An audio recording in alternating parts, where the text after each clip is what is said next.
If your print-on-demand samples aren't coming out the way you expect them to, or if you're getting complaints from customers because the print quality isn't what they expected from your listing, you're probably missing a couple steps in the design process. In particular, if you're using print-on-demand for apparel like sweatshirts and t-shirts, most providers are using a process called direct-to-garment, or DTG, which means that ink is printed directly onto the apparel.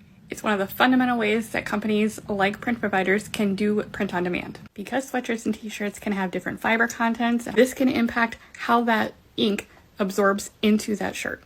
This is why ordering samples is so critical in this process. And I recommend don't just order any sample, order this kind of sample. I actually have a sample of a color chart of some common colors that are used. Black, white, and gray at the top, and then a whole spectrum of colors. When we get up close to the lighter colors, this is where, especially on a black sweatshirt, you can see some of those fibers coming through. This is totally normal, but it can also freak some people out when they get it, especially if they're not expecting this style of printing. When I'm describing these types of sweatshirts in my listings, I also specify that it is a direct-to-garment printing method, which can make it look a little more vintagey, and it can also mean that you can see some of the sweatshirt fibers through the printing, and that it's totally normal. Coloring can also vary between a dark sweatshirt versus a white sweatshirt, which can make it look a little bit more vibrant. Coloring on a white 100% cotton t-shirt is also going to be a lot more vibrant.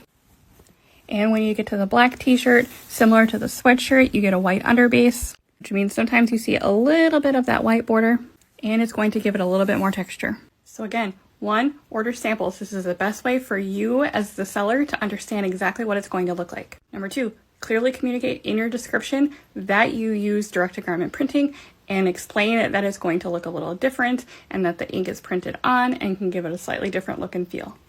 And number 3, since direct-to-garment printing is not as vibrant as what you see on a screen, you need to lower the transparency of whatever image you're using for your mock-ups. What do I mean by that? Let's look in Canva.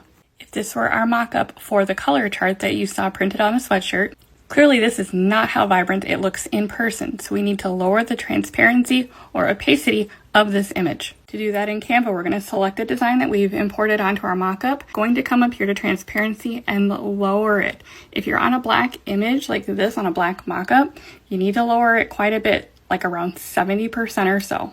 You can see I'm at about a 70% right now, and that's still pretty bright, so I can even lower it probably to about 65 or so, and that is much closer to what I'm looking at in front of me in person. If we look at a white mockup, you can see that I can actually go a little bit higher. So for this one, I went closer to about an 82 for this one, which is about right for a white mockup. These few little simple tricks have helped me to consistently get 5-star reviews on both print quality and design.